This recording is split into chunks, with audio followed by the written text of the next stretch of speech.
can't decide whether the idea that Cleo might be a reborn wizard from King Arthur's time is creepy or cool. Given how often she follows me to the bathroom, I'm leaning towards creepy.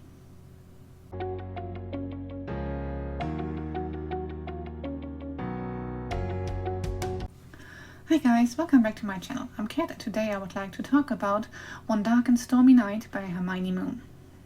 Gwen's enemy, or rather the woman who is a complete bitch to her that she desperately tries to be nice to despite the fact that she stole her boyfriend while they were at uni, gets murdered and there seems to be something magical about it.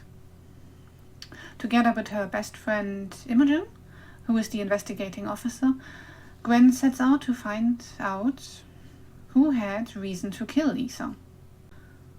If only she wasn't so distracted by the decorative armor in her café coming to life and claiming to be King Arthur. Overall, this witchy, cozy mystery was quite nice, a quick and easy read, and I don't have many things to complain about, but I shall complain away anyway. Gwen is quite the sympathetic main character, despite how Lisa treats her at the beginning and how creepy another character is towards her. She still tries to be nice to everybody and not to give in to any negative feelings. So I quite appreciated Gwen as a main.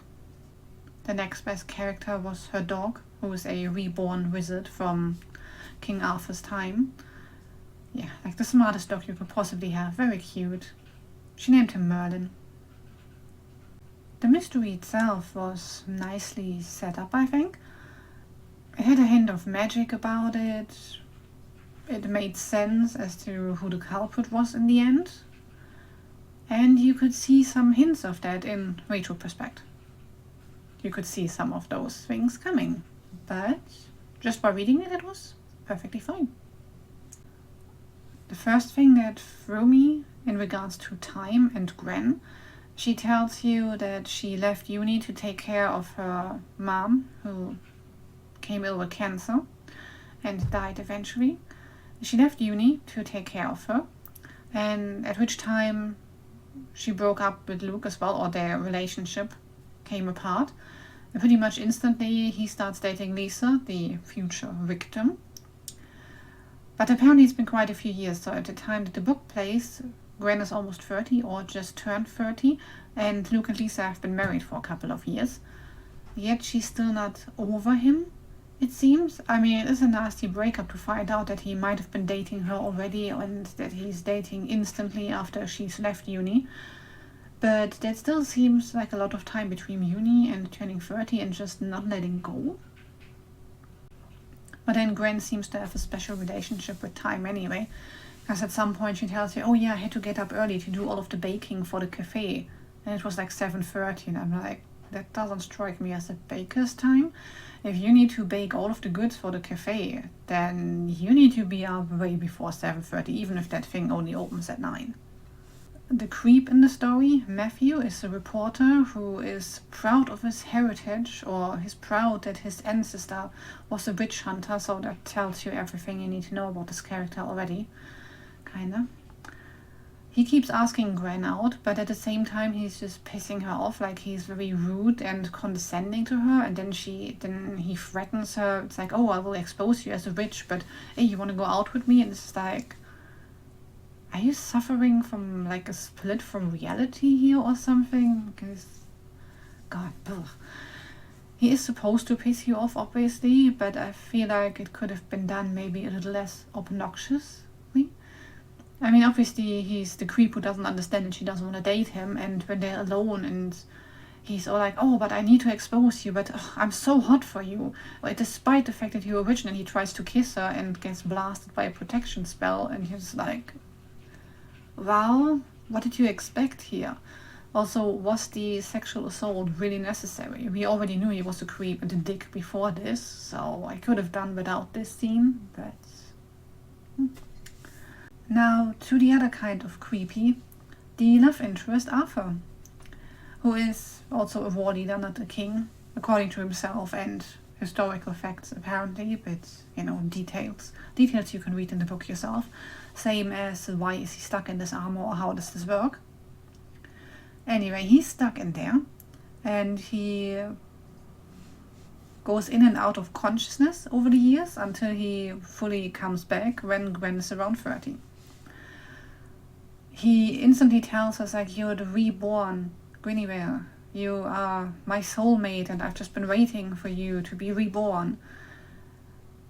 And while as an idea itself, it's nice, the idea that two people are destined for each other and will find each other even across different lifetimes, here it is not, because he tells her about her rebirth pretty much after. It's like, hey, I watched you grow up, I watched you as a kid and whatever, and I'm just sitting here like, so you watched her all through elementary school and now you've just been waiting for her to be old enough to date her? Because that's fucking creepy.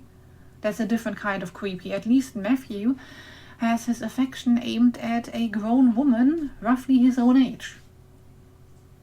Yeah. One thing that I actually found hilarious across the whole thing, like whenever Gwen tells anybody, it's like, hey, this armor is coming to life, and it's actually Arthur, and she tells her aunt, her uncle, her best friend, and they're all completely chill about it. Just like, oh, okay, he's coming to life, are you gonna date him or what? This is the only question you have? Like, this is the most pressing question that comes to mind when your friend tells us, like, hey, this piece of equipment is coming to life. Sure, why not? Oh, and then my nemesis in books, it turns out. The kind of insta-love, like Gwen struggles with the idea of rebirth and being destined to be with Arthur for about 5 minutes, and then she's too busy swooning to be bothered by it anymore. I'm also not entirely sure how this guy who has been stuck in this armor for centuries with only limited consciousness, how has this guy taken on values that would fit with the 21st century? I mean, if he turns up with values from his time, then that's gonna clash real bad with Gwen very soon. The writing itself is quite good. Nothing that takes you out of the story, like a couple of typos here and there, but nothing major. So, yeah, that was quite nice as well. I originally thought I would only do cozy mysteries for October, but it turns out there are so many and so many series to sift through to see which ones I would like to continue, that I might have to do this for the rest of December and January as well. Plus, I'm just in a cozy mystery mood. Anyway, overall, I think this book deserves this cat, because the creepy insta-love was just not for me, but the rest of it was quite good. So if you are happy to ignore the fact that Arthur has been watching Gwen since she was a kid, then the book is probably good for you. Let me know in the comments how thrilled you would be if any armor, weapon, or any kind of other object in your house suddenly comes to life and tells you that they are reborn somebody. What would you do with it? Don't start dating your Hoover. Like and subscribe if you want to help this channel out, and thank you guys for watching. I'll be back next week with another video. Bye guys!